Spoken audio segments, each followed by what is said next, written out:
Palak dosa. Wow, so palak dosa, చక్కగా పాలకూరతో మనము దోశ చేసుకుంటున్నాం. ఇప్పుడు ఏంటంటే డిఫరెంట్ కైండ్ ఆఫ్ ట్రెండ్స్ వచ్చేసాయి, డిఫరెంట్ వెరైటీ ఆఫ్ దోశలు వచ్చేసాయి. అండ్ పాలకూర ఎస్పెషల్లీ పిల్లలు అస్సలు తినరు, అండ్ పెద్దవాళ్ళకి కూడా అంత ఆకుకూరలు అంటే ఇష్టం ఉండదు. సో ఇలా మనం మిక్స్ చేసేస్తే మాత్రం పర్ఫెక్ట్ గా తీసుకుంటారు. సో ఇంకేమేమి ఇంగ్రీడియంట్స్ యాడ్ చేస్తున్నాం ఏంటి అనేది ఒకసారి చూసేద్దాం. మరి స్టార్ట్ చేద్దాం ఆ ప్రాసెస్. Okay, ingredients తెచ్చేస్తాను.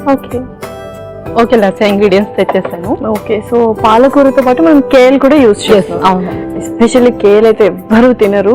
యూజువల్ గా కేల్ అనగానే మనకు గ్రీన్ జ్యూసెస్ వస్తాయి, ఎక్కువ జ్యూసెస్ లోనే వేసుకుంటుంటాం. అండ్ ఏవో పిండిలు తీసుకొచ్చు, ఒకటేమో రవ్వ తీసుకొచ్చు. ఒకటి రవ్వ, ఒకటి గోధుమ పిండి, ఒకటి జొన్న పిండి. ఓకే, సో మంచి ప్రోటీనిషియస్ అన్నమాట ఫ్లవర్స్ అన్ని. So perfect. మరి స్టార్ట్ చేద్దాం ప్రాసెస్. స్టార్ట్ చేసేద్దాం. ముందుగా మనము గ్రీన్ లీఫీస్ ని మిక్సీ పట్టేస్తాము. సో ముందుగా కేల్ వేసుకున్నాము కొంచెం.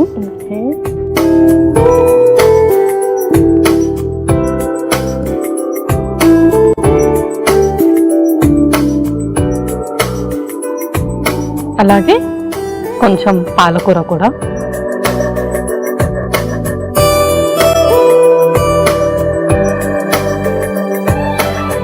నెక్స్ట్ కొంచెం పచ్చిమిర్చి,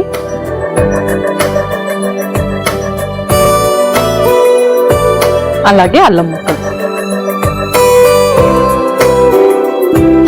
సో కొద్దిగా వాటర్ కూడా, కొద్దిగా వాటర్ వేసుకొని మిక్సీ పట్టేసుకుందాం.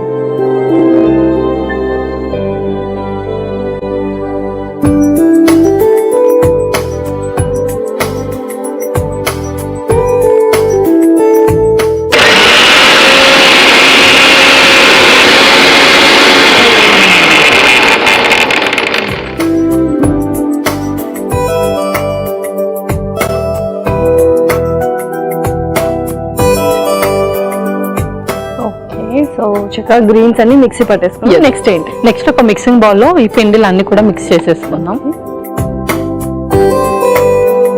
అలాగే ఒక స్పూన్ ముందుగా గోధుమ పిండి. సో ఈక్వల్ ప్రపోర్షన్స్ లో తీసుకోవాలని. గోధుమ పిండి అండ్ జొన్న పిండి మనం ఎక్కువ ప్రపోర్షన్ లో తీసుకుంటున్నాం. అలాగే ఒక 2 teaspoons రవ్వ. ఓకే, సో యూజువల్గా క్రిస్పీనెస్ బ్రౌనిష్ రావడానికి మనము రవ్వ యూజ్ చేస్తాం. ఓకే, తర్వాత కొంచెం సాల్ట్. ఓకే, సో ఎలాగో ఇందులో మనం మిర్చి యాడ్ చేసాం కదా, దానికి కొంచెం సబ్స్టిట్యూట్ చేయడానికి. అండ్ అలాగే కొంచెం జీలకర్ర. ఈ డ్రై పౌడర్స్ అన్ని కలిపేసుకున్న తర్వాత మనం ముందు చేసుకున్న పేస్ట్ కూడా వేసేసుకుందాం. సో దోశ పిండి ప్రిపేర్ చేయడం అంటే ముందు రోజు నుంచే స్టార్ట్ అయిపోతామంట, పులవాలి కాబట్టి. సో అలా ఏం లేకుండా ఇలా సింపుల్ గా కూడా చేసుకోవచ్చు. ఇలా సింపుల్ గా ఇన్స్టాంట్ గా చేసేసుకుంటున్నాం. సో ఆ తర్వాత palak and kale paste.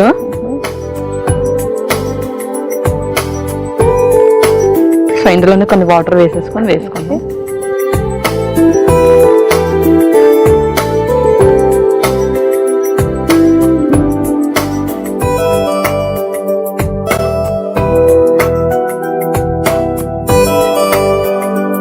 Almost అల్లం, పచ్చిమిర్చి ఇవన్నీ ఉప్పు కూడా వేసాం కాబట్టి మనకి ఇంకొక వేరే చట్నీ ఇలాగ ఏమీ అవసరం ఉండదు. దీంతో సరిపోతుంది. కొద్దిగా వాటర్ అయినా.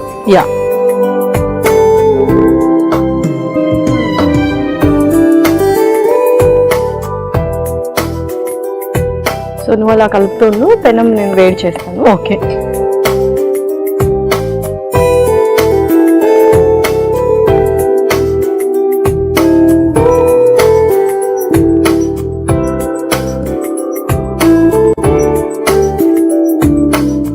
చక్కగా కన్సిస్టెన్సీ వచ్చేదాకా మనం బీట్ చేస్తూ ఉంటే పర్ఫెక్ట్ అన్నమాట. సో యూజువల్ గా మైగ్రేన్ అంటేనే టైం తో సంబంధం లేకుండా ఏదైనా ట్రిగర్ అయినా మనకు హెడేక్ వచ్చేస్తుంది, సౌండ్ కానీ లైట్ కానీ. సో ఇలా వీటన్నిటికీ వస్తుంది. సో ఏ టైంలో తీసుకుంటే బెటర్?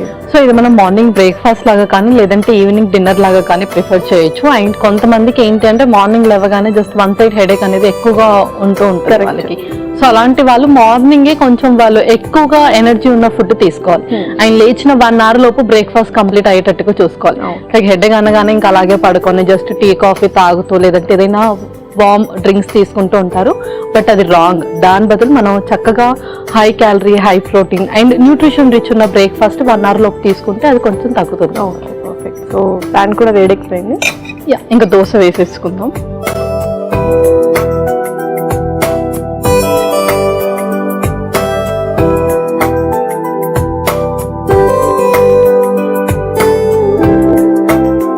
సో చక్కగా దోశ కూడా అయిపోయింది. మరి సర్వ్ చేసుకుందామా? యా, సర్వ్ చేసుకుందాం.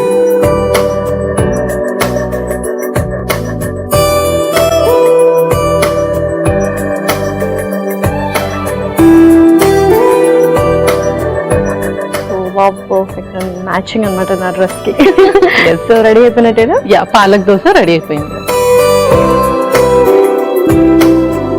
ఎంతో రుచికరమైన పాలక్ దోశ రెడీ. మరి కావాల్సిన పదార్థాలు అలాగే తయారు చేసుకునే విధానం మరొకసారి చూడండి. పాలక్ దోశకి కావాల్సిన పదార్థాలు: కేలాకులు 1 కప్పు, పాలకూర 1 కప్పు, పచ్చిమిర్చి 3, అల్లం ముక్కలు కొద్దిగా, గోధుమ పిండి 1 కప్పు, జొన్న పిండి 1 కప్పు, రవ్వ 2 టేబుల్ స్పూన్లు, ఉప్పు తగినంత, జీలకర్ర 1 టేబుల్ స్పూన్, నూనె 2 టేబుల్ స్పూన్లు. పాలక్ దోశ తయారు చేసుకునే విధానం: ముందుగా ఒక మిక్సీ జార్ లో కేల్ ఆకులు, పాలకూర, పచ్చిమిర్చి, అల్లం ముక్కలు వేసి కాస్త నీళ్లు పోసి మెత్తగా మిక్సీ పట్టుకోవాలి. ఇప్పుడు ఒక మిక్సింగ్ బౌల్ లో గోధుమ పిండి, జొన్న పిండి, రవ్వ, కొద్దిగా ఉప్పు, జీలకర్ర వేసి ఒకసారి కలుపుకోవాలి. తర్వాత మిక్సీ పట్టుకున్న పాలకూర మిశ్రమం వేసి కాస్త నీళ్లు పోసి దోశ పిండిలా కలుపుకోవాలి. ఇప్పుడు స్టవ్ ఆన్ చేసి నూనె రాసి వేడి చేసుకోవాలి. తర్వాత కలిపి పెట్టుకున్న పిండిని దోశలా వేసుకొని నూనెతో 2 వైపులా కాల్చుకొని సర్వింగ్ ప్లేట్ లోకి తీసుకొని సర్వ్ చేసుకుంటే ఎంతో రుచికరమైన పాలక్ దోశ రెడీ.